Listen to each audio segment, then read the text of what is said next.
বক্তব্য লম্বা করবেন, আমার সিনিয়র নেতৃবৃন্দরা বক্তব্য দিবেন।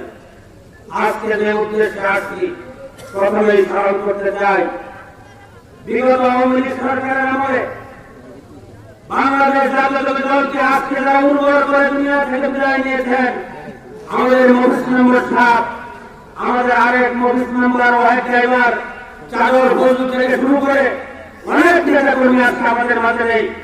এবং শামসুল চেয়ারম্যান জামালের প্রতিষ্ঠাতা সভাপতি ছিলেন, আরেক চেয়ারম্যান ছিলেন, নুরু চেয়ারম্যান ছিলেন, তাদের বিজয়ী আক্তার মাকফারাতের মধ্য দিয়ে আমি আমার সংক্ষিপ্ত দুইটি কথা বলে আমি আমার কথা শেষ করবো। সাথী বন্ধু, দীর্ঘদিন পরে হলেও 9টি ইউনিয়নে আহ্বায়ক কমিটি করে অনেক কমিটি হয়েছে।